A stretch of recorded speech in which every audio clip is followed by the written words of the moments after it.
Jack Smith just dropped the bombshell, and Trump's entire legal team is in chaos. We're talking real, authenticated emails, internal memos, proof that ties Trump directly to the plan to overturn the 2020 election. His lawyers, scrambling, emergency meetings, panic everywhere.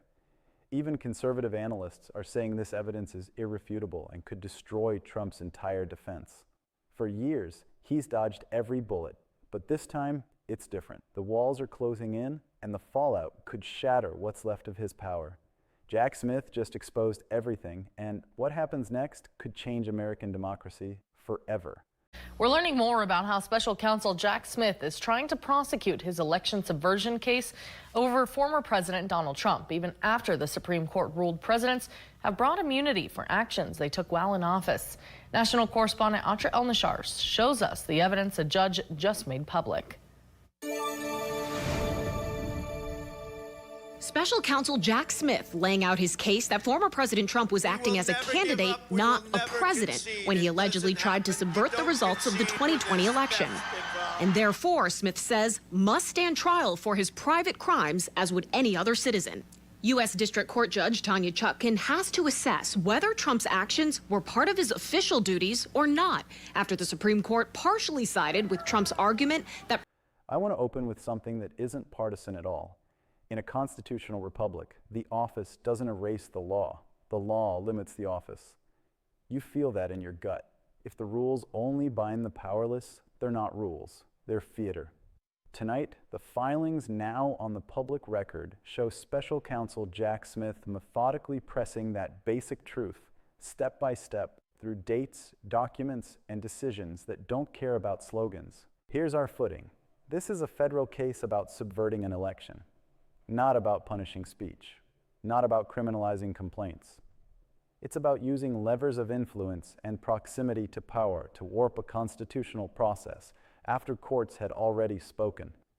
That's why from day one, the prosecutor grounded the case in the bedrock process itself, how we count and certify votes. Where the law stands is actually clearer than the noise suggests. In 2024, the Supreme Court drew a bright line. Some official acts of a president carry immunity. Unofficial acts do not. Lower courts must classify conduct one item at a time. That's not a loophole, it's a test, and it matters because prosecutors argue the conduct at the core was campaign conduct, private pressure campaigns, not the work of the office. Deranged person, I call him deranged Jack Smith. This was a weaponization of government, and that's why it was released 30 days before the election. And it's nothing new in there, by the way, nothing new. They rigged the election. I didn't rig the... Now, why the surge of attention right now? Because courts have allowed more detail into public view. We're not parsing blog rumors. We're reading litigation documents. Unsealed filings tell a concrete story of what the government says it will prove at trial. When lawful avenues failed, the project pivoted to unlawful ones. That's the spine, and it's not abstract. Let's touch the paper itself. The indictment says the scheme relied on knowingly false claims to overturn legitimate results. That's not scolding, that's intent language. Knowingly false. It separates bad opinions from criminal acts. It's the difference between shouting at the TV and submitting a fake slate into a federal process. Put the timeline in focus. After the Supreme Court decision, the district court had to revisit the evidence item by item. Prosecutors refined their filings to fit the test. What's truly official? What's plainly unofficial? And the judge made a tranche of that legal roadmap public. That matters because it shows how the government plans to prove intent, not with vibes, but with communications, calendars, and contemporaneous notes. As proved Trump was not acting as president. Like a White House staffer traveling with the defendant overheard him tell his family members that it doesn't matter if you won or lost the election, you still have to fight. Here's the through line I'll keep coming back to. The rule of law versus impunity. This case lives at that intersection. Immunity exists to protect legitimate presidential decision-making, not to hand any one person a lifetime hall pass for private political schemes. When you peel back the noise, that's what's at stake. You'll hear this is punishing speech. No, the government told the court it's not charging speeches or tweets. It's charging actions that any private person would be charged for if they did them. Pressure campaigns to corrupt a public process, concocting so-called electors with no basis, trying to draft the Justice Department into a campaign narrative. That's private conduct cloaked in public power. Let's make the immunity test plain. Official acts, work that only a president can do, signing bills, issuing pardons, convening national security meetings. Unofficial acts, work any candidate could do, campaign strategizing, calling state officials as a candidate, pressuring party functionaries. The court didn't sanctify everything that happens near the resolute desk. It forced courts to classify. Smith's filings aim squarely at acts that look like campaign tactics, not governance. Why should that matter to someone watching at home? Because if a losing candidate can convert ceremonial authority into a plan B outside of the courts, then your vote becomes a suggestion, not a decision. The beating heart of democracy isn't victory speeches. It's losers accepting loss. We have peaceful transfers because people concede to rules, not to rivals. Return to the record. The indictment's purpose of the conspiracy language is blunt about intent.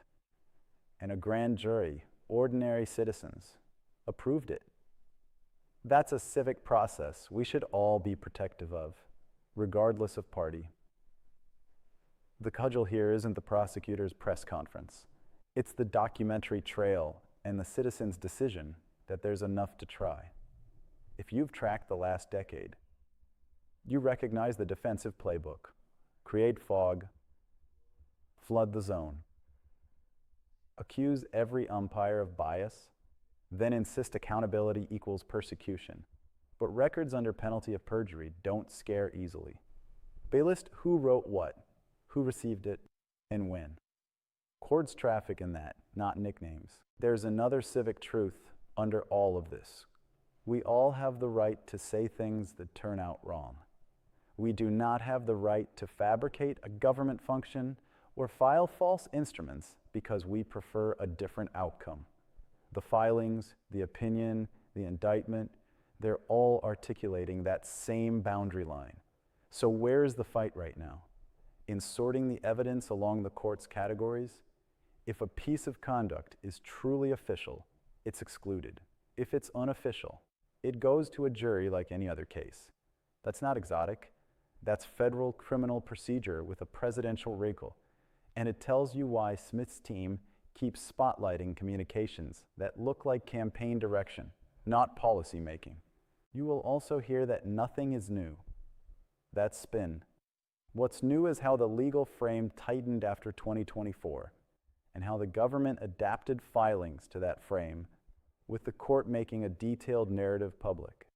This is not yesterday's talk show segment. It's the litigation map you use to pick the path to trial. Why you foresaw this all along and what you think could have been done differently. Well, Alex, Jack Smith was named special counsel in November of 2022.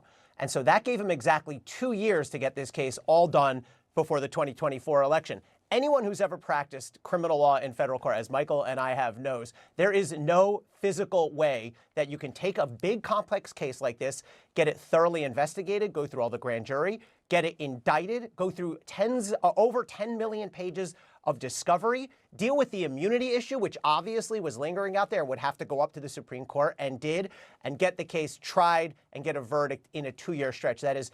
I want to speak to conservatives of good faith who still believe in rules.